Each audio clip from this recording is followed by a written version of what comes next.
Jetzt gerade mal den Kfz-Laden. Das ist der Nachteil der Inseln, weil man repariert das Boot an den schönsten Orten der Welt. Mir war gar nicht bewusst, dass ich so weit draußen liege in der Bucht, aber das ist gut so. Mir reicht's. Aber warum mache ich das eigentlich?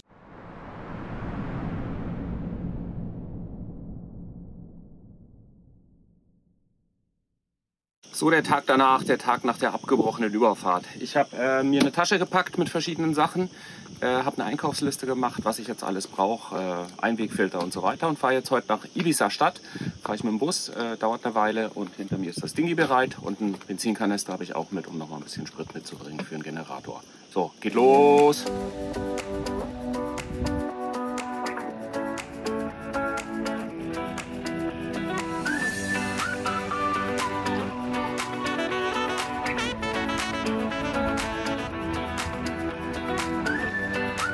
Ja, jetzt bin ich am Bus, bin aber eine halbe Stunde statt eine Viertelstunde zu früh dran und warte halt jetzt noch ein bisschen. Aber ich habe die Lektüre, Motorlektüre dabei und wollte mich da noch ein bisschen einlesen.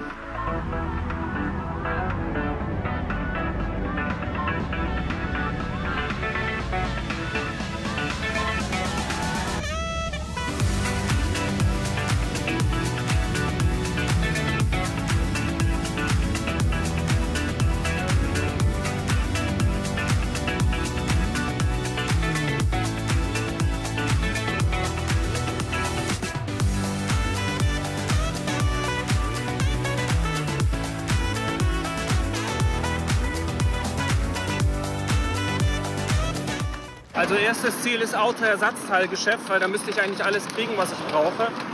Und das zweite Ziel, wenn ich da nicht fündig werde, wäre dann der Marine-Shop. Und bin hier an so einer hässlichen Ausfallstraße und suche jetzt gerade mal den Kfz-Laden, der muss hier irgendwo sein. So, ich bin jetzt zurück, habe jetzt alles bekommen im Autogeschäft. Das ist wie immer lustig, wenn man dann versucht, auf Spanisch, Italienisch, Französisch, Deutsch, was man so kann, sich mit Händen und Füßen durchzuschlagen. Ich hatte vorher aus dem Internet die Sachen rausgesucht, die ich brauche, hatte deswegen Fotos und hatte Fotos von den Teilen am Motor, die ich brauche. Das hilft natürlich auch immer viel. Und eine Schieblehre macht auch immer Sinn, dabei zu haben. Und ja, das hat ganz gut geklappt. Das war jetzt allerdings ein teures Vergnügen. Das ist der Nachteil der Inseln, weil das kommt, soweit ich weiß, alles auf Mallorca an und wird dann nochmal umgeschifft. Und bis es dann in Ibiza Stadt ist, dann ist das eben der Preis. Also ich hätte für die Teile, die ich jetzt gekauft habe, hätte ich auch 1 bis 2 Nächte in die Marina gehen können. Im Gegenteil dazu ist aber der öffentliche Nahverkehr super. Ich bin jetzt von Nord-Ibiza, also von Portinage bis Ibiza Stadt gefahren. Das sind vielleicht so 40 Kilometer. Aha, mein Essen kommt.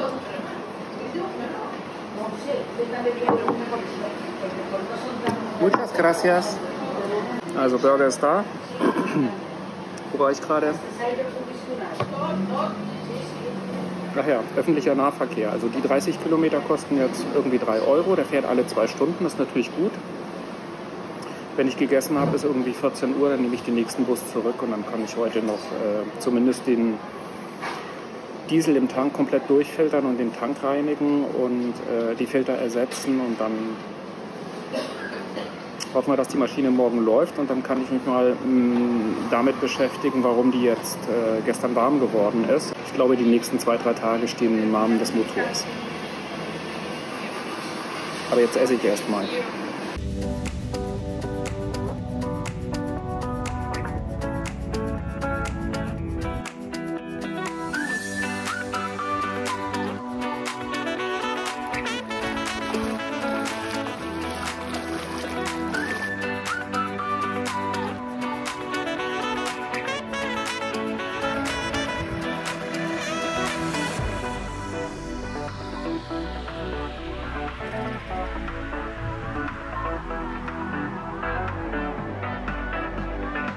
Also 16 Uhr ist,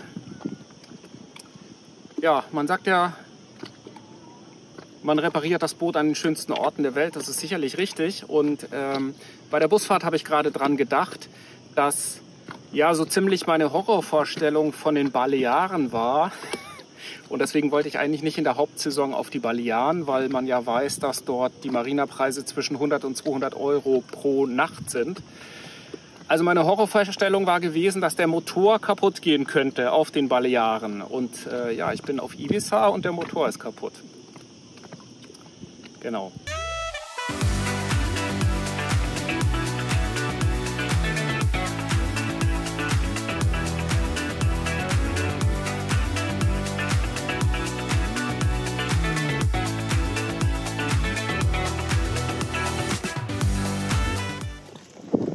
Back on board. Jetzt reicht's. Bin froh, wieder da zu sein. Mir war gar nicht bewusst, dass ich so weit draußen liege in der Bucht, aber das ist gut so. Da habe ich meine Ruhe. Und jetzt packe ich mal langsam aus. Also, was habe ich mir überlegt? Ich habe einen neuen, komplettes Dieselfilterelement gekauft mit den Anschlüssen.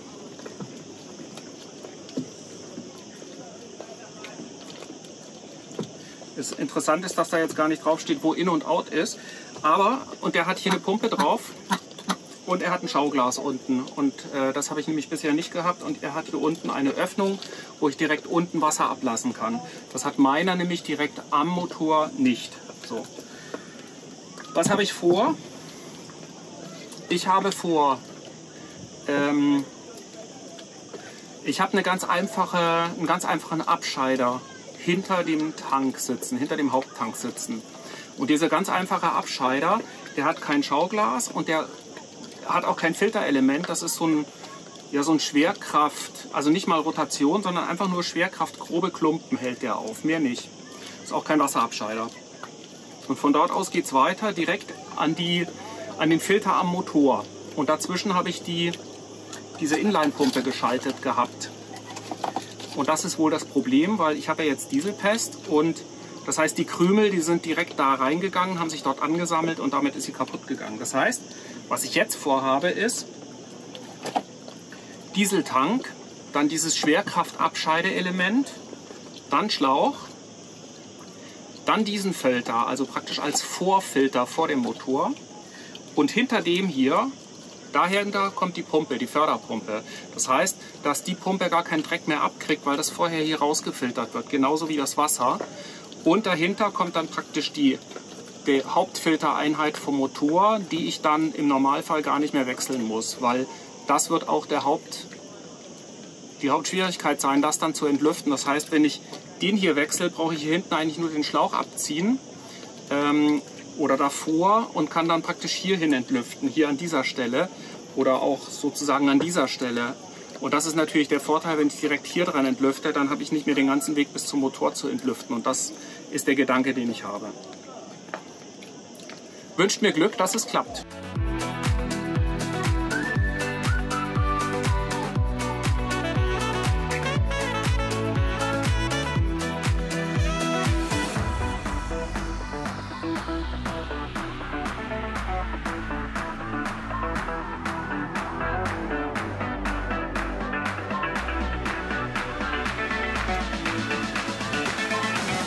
Ich weiß zwar nicht, ob ihr mich sehen könnt, aber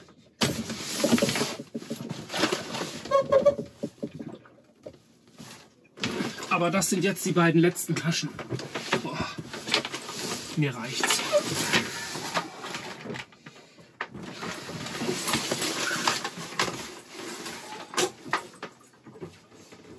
Unter diesem Ding, darunter ist der Tank. Deswegen haben wir das ausgeräumt und hier ist eine Klappe vom Motor. Die nehmen wir auch gleich raus.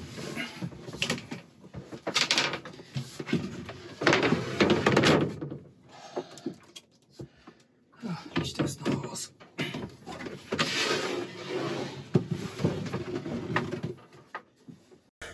Das ist jetzt der Motorraum. Drüben ist die Kabine, die ich gerade leer geräumt habe. Das hier ist die andere. Also wir können zum Glück von zwei Seiten an den Motor ran und auch noch von vorne. Das ist schon ganz komfortabel. Von oben können wir nicht ran. Und da unten ist dieser Schwerkraftvorfilter. Und dann gehen hier unten fest verlegte Leitungen hoch und kommen hier an diesen Feinfilter direkt am Motor. Und dazwischen war die kleine Inline-Pumpe, die kaputt ist.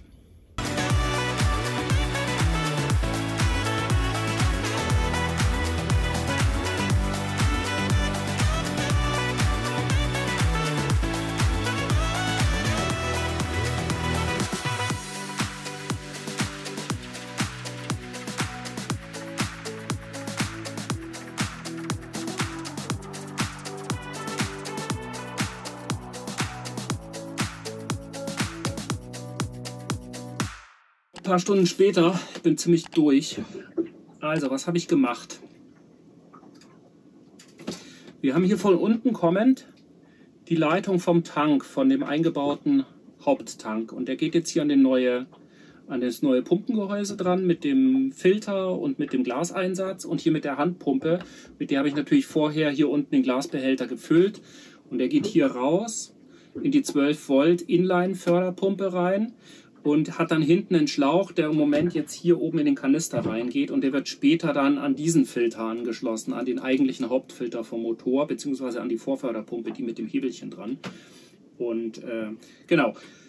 Aber warum mache ich das eigentlich? Ich will den Tank leeren, weil der Tank hat Dieselpest, und deswegen filtere ich jetzt durch diesen Filter in die Außentanks oder in die Jerrycans, die Handkanister. Und wenn dann der Tank soweit leer ist oder fast leer ist, dann werde ich mir mal angucken, wie ich mit der Dieselpest umgehe, weil die muss ja auch noch raus. So. Aber jetzt muss der Tank erstmal leer. So, die 12 Volt Pumpe läuft jetzt. Und ich habe das hier oben mit einer Klemme festgemacht. Wenn ich das jetzt mal löse und vorsichtig raushole, dann sieht man, dass hier der Diesel durchläuft. Ich klemme das jetzt wieder fest und die Kunst wird jetzt darin bestehen, dass der nicht rausfliegt. Die Kunst wird jetzt darin bestehen, rechtzeitig den Punkt zu erreichen, die Pumpe auszumachen, bevor mir der hier überläuft. Also jetzt ist er bis dahin gefüllt. Ich kann jetzt natürlich nicht sehen, wie da unten, wie es im Glas aussieht, ob man da schon Dieselpest sieht. Und jetzt lassen wir den mal laufen. Die letzten Bilder waren ja davon, wie ich den Diesel in die externen Tanks umgefüllt habe und dabei gefiltert habe. Und als der Tank dann leer war, habe ich den mechanisch gereinigt, also mit Küchentüchern ausgewischt und desinfiziert. Und habe danach den sauberen Diesel wieder in den Tank eingefüllt und habe natürlich die Dieselfilter getauscht, weil die waren ja in dem Moment dann kontaminiert. Und so habe ich dann eben den gelben Schleim und die schwarzen Flocken aus dem Diesel herausbekommen. Und ja, jetzt stellt sich natürlich die Frage, was ist denn das eigentlich überhaupt, diese Flocken, und wo kommen die her?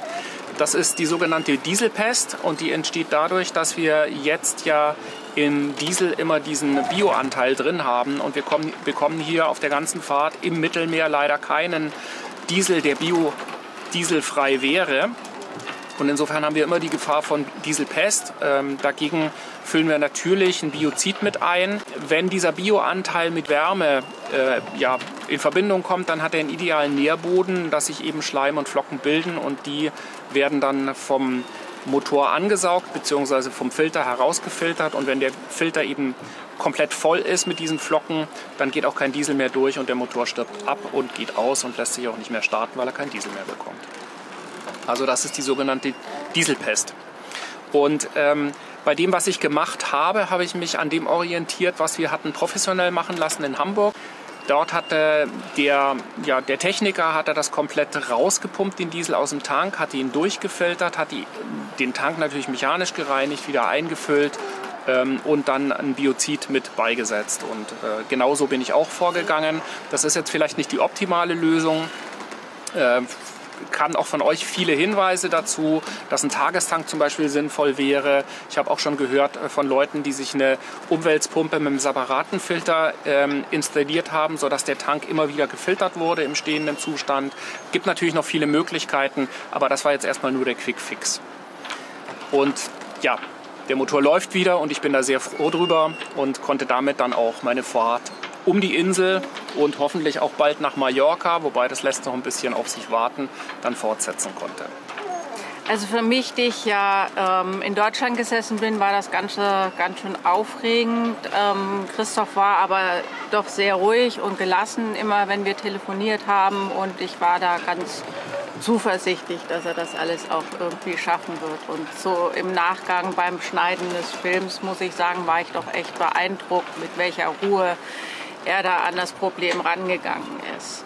Was man bei dem Ganzen nicht vergessen darf, ist, wenn man vor Anker irgendwo ist die Besorgung von Ersatzteilen natürlich gleich schon eine ganz andere Hausnummer. Also wenn ich auf meinem festen Liegeplatz bin, meinetwegen in Travemünde, dann setze ich mich ins Auto oder laufe ein paar Meter um die nächste Ecke und habe da meinen Laden, kaufe die Sachen, gehe wieder zurück an Bord, kann in aller Ruhe alles reparieren. Wenn ich was vergessen habe, gehe ich nochmal schnell los. Das ist halt vor Anker doch eine andere Hausnummer, weil du musst immer gleich erstmal das Boot richtig sichern. Dann packst du dich in dein Dingi, fährst an Land, dann fährst du mit dem Bus. Oder wenn es keinen Bus gibt, musst du dir ein Auto mieten, um deine Ersatzteile zu besorgen. Wobei du vorher erstmal gucken musst, wo bekommst du das ganze Zeugs eigentlich. Und wie heißt das in der Sprache? Genau. Und wenn du dann wieder zurück bist an Bord und hast eine Schraube vergessen, geht der ganze Geraffel wieder von vorne los. Und dann dauert das Ganze halt 3-mal länger, als es normalerweise dauern würde. Und wer ein Boot hat, weiß, alles an Bord dauert sowieso schon 3-mal länger. Also das ist nicht so eben schnell und so einfach. Insofern sagt Christoph ja immer, er kann verstehen, dass Langfahrer immer mehr Werkzeug und immer weniger Klamotte an Bord haben. Da sind wir uns noch nicht so einig. Aber ja, genau. Außerdem kamen noch ganz viele Hinweise zu Christophs Versuch, das Boot mit unserem kleinen Außenborder zu schleppen. Und wir werden da im nächsten Sommer, glaube ich, noch mal ein bisschen üben, das Bug zu Bug im Rückwärtsgang. Das war ein super Hinweis. Ja, das wussten wir auch noch nicht. Aber ich glaube, in dem Moment war auch wirklich der Kopf mit anderen Sachen voll, statt sich zu überlegen, wie man das Boot jetzt genau richtig schleppen kann. Es hat ja funktioniert dank der netten Nachbarn. Genau. Genau. Kommentare ist übrigens auch ein super Stichwort nochmal. Also vielen Dank für die Kommentare zum letzten Video. Da waren sehr viele hilfreiche Sachen dabei. Unter anderem auch, dass wir Grotamar im Mittelmeer wieder bekommen, also das gute Biozid. Und ich habe mich schlau gemacht, wir bekommen das tatsächlich in Barcelona. Hier ist es ja legal käuflich. Und wir werden also wieder das gute Zeug einfüllen, sodass wir dann auch keine Dieselpest mehr an Bord haben, hoffentlich. Und ich glaube, jetzt haben wir mehr als genug geredet. Wenn du das nächste Video nicht verpassen möchtest, dann abonniere am besten den Kanal, wenn du es nicht schon getan hast. Schalte die Glocke ein, dann wirst du informiert. Außerdem kannst du uns natürlich auch gerne auf Instagram oder Facebook folgen. Da freuen wir uns auch sehr darüber. Und ansonsten würde ich sagen, bis zum nächsten Mal. Bis zum nächsten Mal.